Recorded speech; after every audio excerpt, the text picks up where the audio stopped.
தேவனுக்காக ஊழியம் செய்து கடலிலே மறித்து அங்கே அடக்கம் பண்ணப்பட்ட உத்தமமான ஒரு தேவ மனுஷனை குறித்து உங்களுக்கு தெரியுமா? ஒரு கிறிஸ்துவ குடும்பத்தில் பிறந்து கிரேக்க மொழியை கற்றுக்கொண்டு வெளிப்படுத்தின விசேஷத்தை சண்டே ஸ்கூல் பிள்ளைகளுக்கு கற்றுக் கொடுத்த ஒரு வாலிபன். ரோடு ஹைலாண்ட் யூனிவர்சிட்டியில் அவர் படிக்கிறார். பிரவுன் யூனிவர்சிட்டி என்று சொல்வார்கள். இவர் மிகவும் இன்டெலிஜென்ட்டா இருந்தார். இவருடைய நாலேஜை கண்டு எல்லாமே வியந்து போனார்கள். ஒரு கிறிஸ்தவர். ஆனால் இவருக்கு ஜேக்கப் எய்ம்ஸ் என்கிறதான ஒரு கிறிஸ்துவை நம்பாத ஒருவரோடு கூட நட்பு காலேஜில் தொடங்குகிறது. அவருடைய இன்ஃப்ளூயன்ஸ்னால அடோனிராம் ஜட்சன் ஆண்டவராக இயேசு கிறிஸ்து விட்டு விலகி போகிறார். ஹோல் காலேஜ் இவங்க மேல ஒரு கண் இருந்தது. ஏனென்றால் சரியான நாலேஜ் அவர்களுக்கு இருந்தது. சண்டே கிளாஸ் கிரேக்க மொழியில கற்றுக் கொடுத்த அடோனிராம் ஜட்சன் இப்பொழுது பின்பற்றமா போயிட்டார். நாட்கள் இப்படி கடந்து போனது. ஜட்சன் ஒரு இடத்துல ஒரு லாட்ஜில் தங்க வேண்டும் என்று அங்க போய் ரிசப்ஷன்ஸ் கேட்கிறாரு. இதுபோல எனக்கு ஒரு 20 இடம் வேணும் அப்படிங்கிட்டு. அவங்க சொல்றாங்க இடமே இல்லை, ஆனா ஒரே ஒரு ரூம் மட்டும் இருக்கு, அங்க உங்களால் இருக்க முடியாது. ஏனென்றால் அங்க ஒருவர் வியாதி நிமித்தமாக சரீரத்திலெல்லாம் நாற்றம் எடுத்து அவர் உயிரோக்கு போராடி கொண்டு இருக்கிறார் என்று. இவர் சொல்றாரு மிகவும் களைப்பா இருக்கிறேன், எனக்கு பிரச்சனை இல்லை, அவர் ரூம் பக்கத்துல எனக்கு கொடுங்க. அவங்க சொல்றாங்க அவர் கத்தி கொண்டே இருக்கிறார், உங்களுக்கு டிஸ்டர்ப் ஆகுன்ட்டு.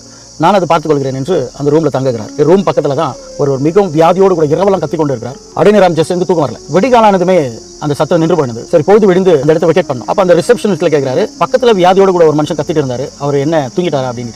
அப்ப அவர் சொன்னாரா, இல்ல சார் அவர் செத்துட்டாரு. அப்ப இவருக்கு ஒரே ஆச்சரியம், அது போல நபரை நீங்கள் வைத்திருந்தீங்க, ஏதாவது உங்களுக்கு பிரச்சனை வராதா என்று. அப்பதான் அந்த ரிசப்ஷனிஸ்ட் சொன்னாரா, அவர் சாதாரணமான ஆள் இல்லைங்க சார், அவர் பெரிய ஒரு அறிவாளி. அவர் இது போல பிரவுன் யூனிவர்சிட்டியில் படித்தவர். அவர் பேர் ஜேக்கப் எய்ம்ஸ், எல்லாருக்கும் தெரியும் என்று. இவருக்கு தூக்கி வாரி போட்ட மாதிரி இருந்தது. ஏனென்றால் அவருடைய நண்பர் அவர். குதிரையில அந்த இடத்துல இருந்து இவர் வேகமா புறப்பட்டு போகிற நேரத்தில் கர்த்தரை விட்டு நம்ம தூரம் போயிட்டோமே இவர் மனசுல மரணம் நரகம் இதே போல ஒரு சூழ்நிலையில் போய் அங்கே கீழே விழுந்து ஆண்டவர்கிட்ட அழுது மறுபடியும் கர்த்தருக்கு ஒப்பு கொடுத்து இந்தியாவுக்கு வருகிறார். இந்தியாவிலிருந்து துரத்தி அடிக்கப்படுகிறார். பிறகுதான் பர்மாவுக்கு போகிறார். 1813 ஜூலை 13 ஏறக்குறைய 38 வருஷம் ஊழியம் கடினமா செய்கிறாரு. மனைவி இழந்து போறாரு.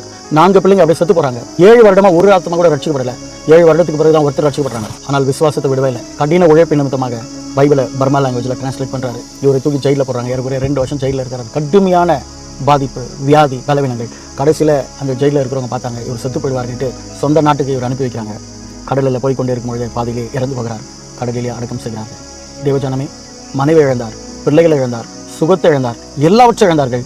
ஆனால் எதற்காகவும் இயேசுவை இழக்கவில்லை. இன்னைக்கு பர்மிஷ் லாங்குவேஜில் பைபிள் இருக்க அந்த பைபிளை திறந்தால் அந்த பைபிளை டிரான்ஸ்லேட் பண்ணது யார் என்றால் அடோனிராம் ஜட்சன். வாழ்க்கையில் எதுவும் இழக்கலாம், ஆனால் எதற்காகவும் இயேசு இழக்க மாட்டேன் என்று இந்த பரிசுத்தவான்கள் வாழ்ந்தார்கள். May God bless you.